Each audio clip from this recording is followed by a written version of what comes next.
ल फाइनली आज सन्जय भाइ र म चाहिँ भेट भयो होइन भयो होइन के छ काम एउटै कम्पनी फरक मान्छे एउटै होइन टाढा भयो होइन भेट हुन्छ कहिले बस्छ है ठाम होइन ठाम एउटै मान्छे अलग भने जस्तो होइन यहाँ चाहिँ अलग भयो किनभने यहाँ वारिपारि नै छ क्या नजिकै छ तर कामको व्यस्तताको कारणले अलि भेट हुन पाएको छैन आज चाहिँ ठ्याक्कै बाटामा भेट भयो अनि म पनि गाडी धुन यता आउँदै थिएँ ल भाइ के छ बाटा ठ्याक्कै देखेर त मेरो पछाडिको गाडी तेरो जस्तो लाग्यो त हो भनेको त भनेपछि ठ्याक्कै देखियो अनि सँगै भेट भएर यहाँ चाहिँ सँगै बसेर खानासाना खाम भनेर यता वासिङटन साइडतिरै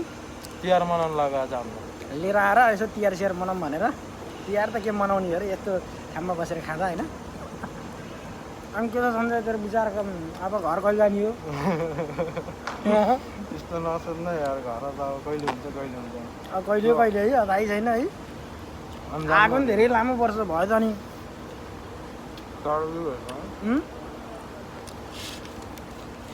यसलाई अलि यता साइड लगाउनु पऱ्यो क्या यो यसले लखा हान्ने यसलाई भर्ना राख्नु पऱ्यो यसो बिर्को होइन गाडी चलाउनु लगाएर कहिले भेट्यो नि त्यो मेरो आजै भेट भयो नि त गाडी चलाएर भएन नि त अब यता भाग्ने उता भाग्ने यता भाग्ने उता भाग्ने अनि कहाँ भेट हुन्छ र नि मैले कहिले कुरा गरेको थिएँ तेरो हिजो कि अस्ति मैले कोसँग कुरा गरेको थिएँ हो कुराहरू चाहिँ आजै भेट भयो फेरि ए ल आज चाहिँ कट्टा यसरी भेट भएको खुसी लागेको छ यार लामो समय भयो यार 2-3 महिना भयो क्या सन्जय र मेरो भेट नभएको त यार 6 महिना भयो यार यहीँको यहीँ धेरै टाढा पनि होइन क्या फेरि 10 मिनट 15 मिनटको फरकमा कम्पनी र मेरो हाम्रो वेयर हाउसमा म आइरहन्छु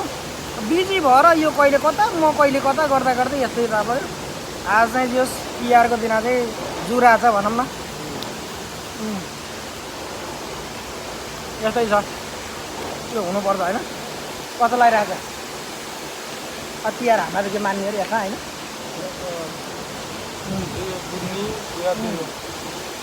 त्यतै छ ल भेट भयो खुसी लाग्यो होइन